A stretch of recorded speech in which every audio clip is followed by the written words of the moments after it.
ایران کے ایک بہت بڑے عالم ہیں، بزرگ ہیں کافی، لیکن وہ عالم کے ساتھ ساتھ روزہ خوان یعنی مصائب کا بیان کرنے والے بھی ہیں، جنہیں مداح کہتے ہیں ایران میں. تو امامہ نہیں پہنتے وہ، اور زیادہ تر اب وہ روزہ خوان اور مداح کے نام سے زیادہ معروف ہیں، جن کا نام ہے حاج غلام رضا سازگار. انہوں نے یہ بات بیان فرمائی، وہ خود بھی بزرگ ہیں. وہ کہتے ہیں کہ ایک اور بزرگ مداحی کرنے والے تھے امام حسین علیہ السلام کی، جن کا نام تھا آغا افشار. تو یہ خود بزرگ ہیں، یہ ایک اور بزرگ کا واقعہ سنا رہے ہیں جو اب دنیا سے جا چکے ہیں، کہ وہ بیان فرماتے ہیں تقریباً یہ آج سے 115 سال پہلے کی بات ہے کہ آغا افشار یہ کہتے ہیں کہ میرے پیروں پر ایک ایسی چوٹ لگی کہ اس کے بعد میں کھڑا نہیں ہو پاتا تھا اور سنبھل نہیں پایا، اور یہاں تک کہ ہاسپٹلائز ہونا پڑا. اب لازمی سی بات ہے کہ تقریباً 115 سال پہلے کی بات ہے، تو میڈیکل سائنس اتنی زیادہ ایڈوانس نہیں تھی جتنی آج ہے. بہرحال میرے پیروں کا رنگ بدلتا گیا اور وہ نیلا پڑ گیا پیر، اور اس کے بعد پیلا پڑنے لگا. اور ڈاکٹرز نے آپس میں جب کچھ بات کہی تو وہ آپس میں انگلش میں بات کر رہے تھے، تو میں نہیں سمجھ پایا کیا بات کہہ رہے ہیں، لیکن ایک اور شخص وہاں تھا، اس نے مجھ سے کہا کہ یہ تمہارے بارے میں جو بات ہو رہی تھی وہ یہ تھی کہ زہر تمہارے پیروں میں پھیل چکا ہے اور ٹانگ کاٹ دینے کے علاوہ اور کوئی چارہ نہیں ہے. تو آغا افشار یہ کہتے ہیں کہ میں ذاکر امام حسین اور ذاکر بی بی سکینہ تھا، تو اس وقت میں نے دل میں خیال آیا کہ امام حسین علیہ السلام سے توسل کروں، بلکہ اس سے بڑھ کر میں بی بی سکینہ سلام اللہ علیہ سے توسل کروں. اور اس کی وجہ یہ ہے کہ اگر آپ بڑوں سے کچھ کہیے اور وہ نہ بھی دے رہے ہوں تو بچے سے کہتے ہیں تو بچے اصرار کر لیتے ہیں. تو میں حسین کے خانوادے کی ایک بچی سے درخواست کروں کہ وہ اپنے بابا سے اصرار کریں کہ مجھے شفا عطا ہو جائے.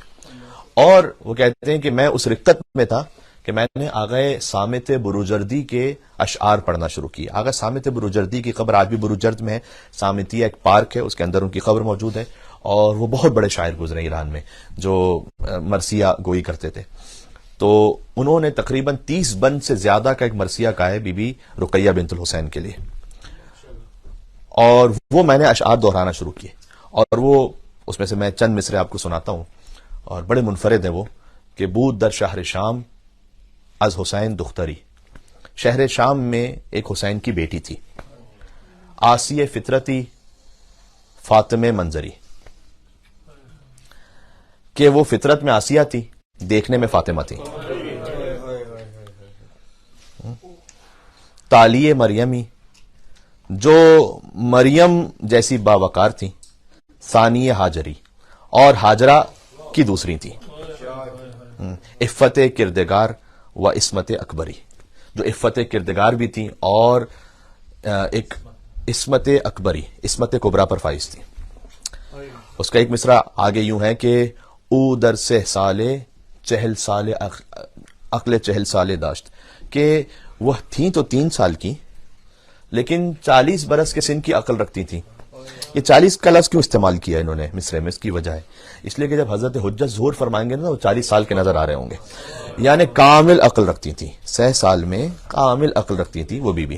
تو کہہ رہے ہیں کہ میں ان اشعار کو دہرا رہا تھا اور مجھ پر اتنی زیادہ رقت طاری ہوئی کہ مجھ پہ غش آ گیا مجھے. اس کے بعد مجھے کچھ نہیں معلوم، لیکن میں نے اتنا دیکھا اسی عالم غش میں اور عالم خواب میں کہ جو میں نے سوچا تھا وہی ہوا، کہ ایک بیٹی ہے کہ جو اپنے باپ کا ہاتھ پکڑ کے لا رہی ہے اور یہ کہتی ہے کہ یہ میرے اشعار دہرانے والا ہے اور میرے نام کا ذاکر ہے، اے بابا اسے شفا عطا فرمائیے. کہتے ہیں بس میری آنکھ اس وقت کھلی کہ میں اپنے پیروں پر کھڑا ہوا تھا، وہ پیر جو کاٹ دیے جانے تھے میں اپنے پیروں پہ کھڑا ہوا تھا اور مدہوش تھا اور انہیں اشعار کو دہرا رہا تھا، اور کسی کو کچھ نہیں سمجھ میں آ رہا تھا کہ یہ کیا ہو رہا ہے. اور ڈاکٹرز اور نرسز اطراف میں میرے تعجب سے دیکھ رہی تھی کہ یہ کیا ہے، اور وہ بھی گریا کر رہی تھی کیونکہ وہ بھی شیعہ تھے سب، اور وہ دیکھ کر اس شدت سے گریا کر رہے تھے کہ ایک شخص مدہوشی کے عالم میں بی بی سکینہ سلام اللہ کا ذکر کیے جا رہا ہے اور اشعار کو دہراتا جا رہا ہے. سبحان اللہ. تو کہتا ہے کہ میں نے یہ عمل ہاسپٹل میں اور مریضوں کو بتلایا اور میں ہاسپٹل سے چلا گیا. 1 ہفتے بعد جب دوبارہ ہاسپٹل میں آیا تو کوئی ایک مریض بھی ایسا نہیں تھا جسے اس ذکر سے شفا نہ ملی ہو. یہ ذکر شہزادی سکینہ سلام اللہ علیہ. بی بی کے توسلات میں سے ایک توسل یہ بھی ہے کہ بی بی کے نام سے سفرہ برپا کیا جائے، جس کا اہتمام آج ہے یہاں پر، جو سفرہ شہزادی سکینہ سلام اللہ علیہ. یہ خاص توسل کا انداز ہے بی بی سکینہ سلام اللہ علیہ سے.